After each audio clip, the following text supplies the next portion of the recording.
नमस्कार मित्रांनो, आज आपण आमरस पुरी बनवण्यासाठी या ठिकाणी या ताटामध्ये आपण गव्हाचं पीठ घ्यायचंय पुरी बनवण्यासाठी। चला, गव्हाचं पीठ आम्ही या ठिकाणी घेतलंय। हे आम्ही 2 वाटी गव्हाचं पीठ घेतलंय, त्यामध्ये आपल्याला 2 चमचे साधा रवा, बारीक रवा 2 चमचे वापरायचा आहे आणि हे जे आहे चवीनुसार मीठ आम्ही या ठिकाणी टाकलेलं आहे। आणि हे पीठ चांगल्या प्रकारे चपातीचं पीठ मळतात तसंच मळून घ्यायचंय। चला, थोड्या वेळाने ह्या पिठापासून आपण पुरी बनवायला घेऊया।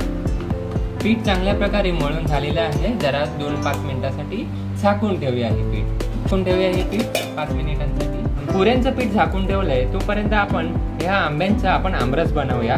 स्वच्छ धुवून घेतलेले आंबे आहेत, आपण हे कापायला घेऊया। हापूस आंबे आहेत, हापूस आंब्यांचंच आमरस बनवायचं। बघा किती रसरशीत आहेत ना हापूस आंबा।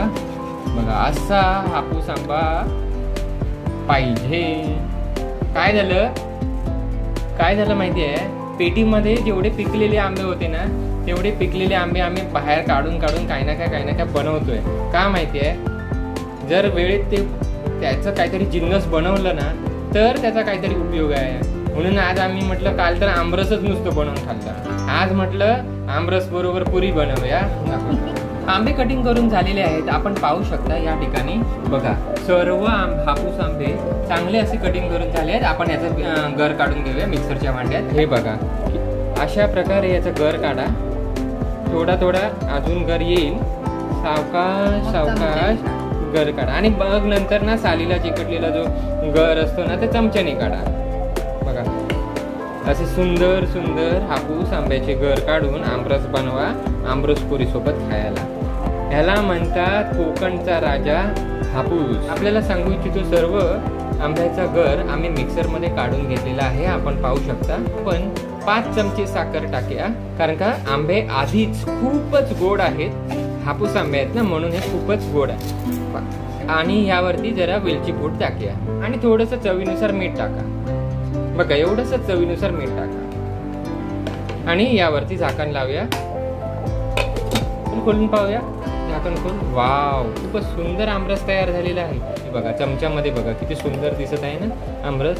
आपल्याला जर एवढंच जाड पाहिजे असेल ना, तर आपण डायरेक्टली हे वाटीमध्ये घेऊन आमरस खाऊ शकता। मी पुन्हा एकदा मिक्सरला हे फिरवून आणलं आणि अजून छान असं मस्त प्रकारे हे आमरस बनलेलं आहे, आपण पाहू शकता।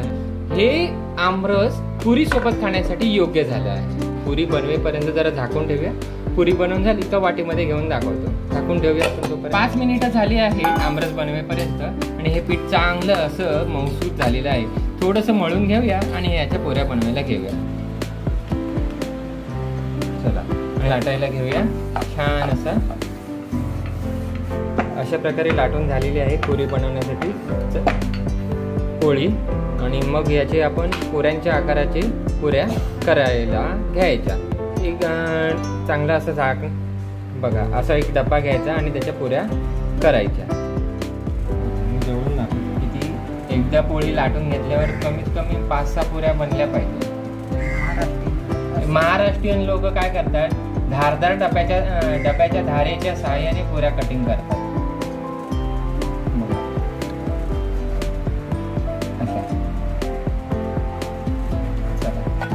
थांबा, मला दाखवू दे ना प्रेक्षकांना। बघा एक थांबा, किती झाल्या हातात? ही 1, 2, 3, 4, 5 पुऱ्या आम्ही साच्यामध्ये कटिंग केल्या, म्हणजे डब्याच्या दारेने कटिंग केल्या। बघा अलगदरित्या पुऱ्या तयार झाल्या आणि आम्ही त्या मगाच्या ताटामध्ये ठेवल्या। चला, पुऱ्या तर बनवून झालेल्या आहेत। आपल्याला मी सांगू इच्छितो, झाकण खोलूया आपण या आमरसचं। वाव, चला बघा किती सुंदर आहे ना आमरस। आमरस आपण या बाजूच्या वाट्यांमध्ये बाहेर काढून घेऊया। हे आमरस जे आहे या वाटीमध्ये काढून घेऊया। हे पहा किती मस्त जाडसर असं आमरस आहे, किती सुंदर सुरेख आमरस तयार झालं आहे। आमरस तर आम्ही या बाउलमध्ये काढून घेतलेले आहेत, आपल्याला मी दाखवू इच्छितो। बघा किती सुंदर दिसत आहेत ना। आणि फक्त पुऱ्या घ्यायच्या आहेत गरम तळलेल्या, त्यासाठी चला गॅसच्या इथे गरम पुऱ्या तळलेल्या घेऊया। ही बघा गरम पुरी तळायला आम्ही कढईमध्ये सोडलेली आहे। चला, आधी पण आम्ही पुऱ्या तळून घेतल्या, पण जरा म्हटलं आपल्याला रेसिपी बरोबर गरम गरमच पुऱ्या दाखवतो, म्हणजे आमरस बरोबर. बघा किती मस्त फुगल्या की नाही, पुऱ्या अशाच फुगल्या पाहिजे. जरा अजून शिजल्या आणि अजून चांगल्या तळल्या तर मग आपण आमरस बरोबर खायला घ्यायचं. चला या पुऱ्या आपण काढून घेऊया. तळून झालेल्या आहेत, तेल नितळवायचं छान प्रकारे आणि आमरस बरोबर खायला घ्यायच्या. बघा आमरस पुऱ्या मी तळून मोकळ्या केलेल्या आहेत, त्याचं पण तेल नितळवायचं आणि ह्या आमरस बरोबर खायला ठेवायच्या. चांगली अशी तळायची. कढईमधून बाजूला काढलेली आहे पुरी आणि ही पुरी सुद्धा आपण आमरस पुरी बरोबर खायला घ्यायची. हे ठेवूया. वाव, ह्याला म्हणतात आमरस पुरीचं ताट. हे आमरस पुरीचं ताट जवळून दाखवतो बघा किती सुंदर सुरेख दिसत आहे. अशा प्रकारे आम्ही आमरस पुरीची रेसिपी बनवली.